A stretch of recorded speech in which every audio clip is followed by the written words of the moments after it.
जो हमारा ब्राउजर पे हमारा शो होता है, और जो MySQL होता है वो इस PHP से कनेक्ट होता है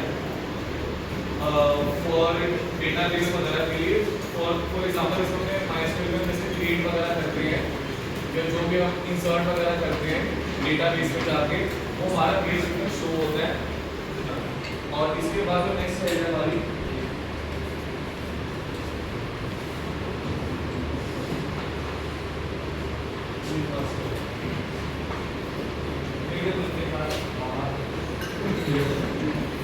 तो बेसिकली हमारा PHP आपको कनेक्ट करने के लिए हमारा जो बेसिक हमारा जो होता है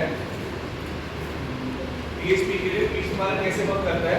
PHP हमारा रिक्वेस्ट सेंड करता है हमारा MySQL को।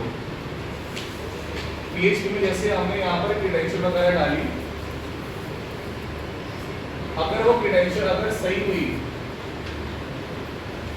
तो हमारा MySQL से कनेक्ट हो जाएगा। अगर वो सही नहीं हुई तो हमारा सिस्टम बंद हो जाएगा और वो हमारा कनेक्ट नहीं होगा।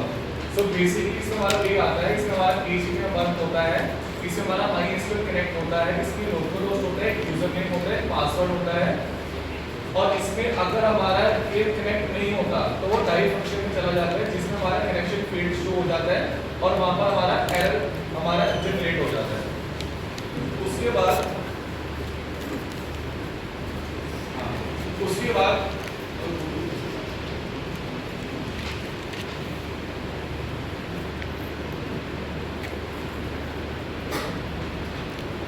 अगर हमको डेटाबेस में अगर हमको क्रिएट करना होता है, अगर हमको डेटाबेस क्रिएट करना होता है तो हमारा उसकी सिंपल स्टेटमेंट होती है क्रिएट डेटाबेस शॉप। शॉप हमारा कुछ भी ले सकते हैं, यहाँ पर अभी शॉप लिए तो बेसिकली हमारी ये स्टेटमेंट होनी ही चाहिए क्रिएट डेटाबेस। बाकी जो शॉप है वो हम चेंज कर सकते हैं। उसके बाद हमारे यहाँ पर आता है MySQL सिलेक्ट विद फॉर्म। ये हमारा सिलेक्ट करने के लिए आता है जो हमने डेटाबेस बनाया है उसके अंदर प्रॉपर हमारा वर्क करने के लिए। उसके बाद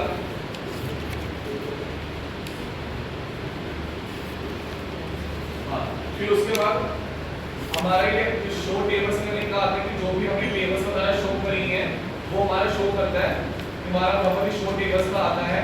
और उसके बाद अगर हमको डेटा के सारे शो करने हैं तो वहाँ पर शो डेटाबेस का आता है। उसके बाद आता है डेटाबेस के अंदर अगर कोई टेबल बनानी होती है तो टेबल बनाने के लिए सिंपल हम स्टेटमेंट यूज करते हैं क्रिएट टेबल यूजर्स। उसके अंदर हम यूज करते हैं आईडी इन ऑटो इंक्रीमेंट। ये हमारा डिफॉल्ट है, यूज करने का करें उससे तो मतलब नहीं होता। और हमारा प्राइमरी की भी हम ले सकते हैं, जरूरी नहीं है। हमारा मेन जो हमारा होता है आईडी इन होता है। आईडी में हमारा आता है इंटीजर वैल्यूज, ऑटो हमने उसके लिए ले लिया। और हमारा नेम आ गया वैर में आता है। इसमें वैर में दो टाइप्स होते हैं, एक वैर होता है और एक कैर होता है। और उसके बाद हमारा ईमेल आ गया। ये हमारी कोई मर्जी से हम यहाँ पर इसके अंदर ब्रैकेट्स में इसकी कोई भी वैल्यू दे सकते हैं जितना आपको चाहिए होता है।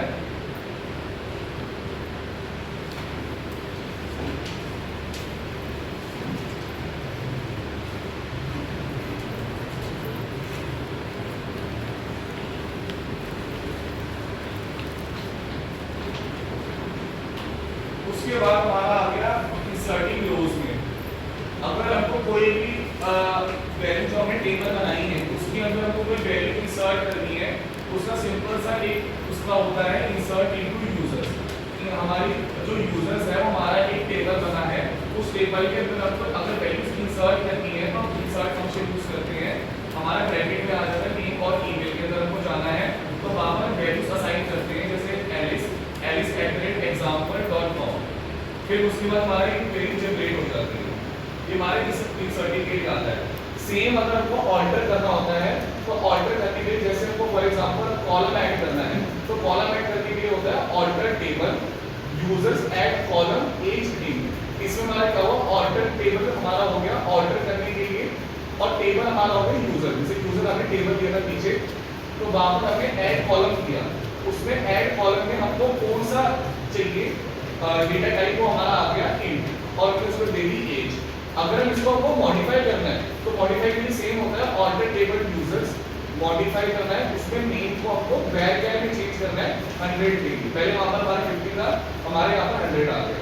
अगर हमको इसको डिलीट करना है, ये डिलीट भी, हाँ इसको कॉलम पे डिलीट करना है तो कॉलम पे डिलीट करना है तो alter table users drop column a, जो हमने यहाँ पर एज बनाया उसको हमको डिलीट करना है तो ड्रॉप कॉलम एज आता है।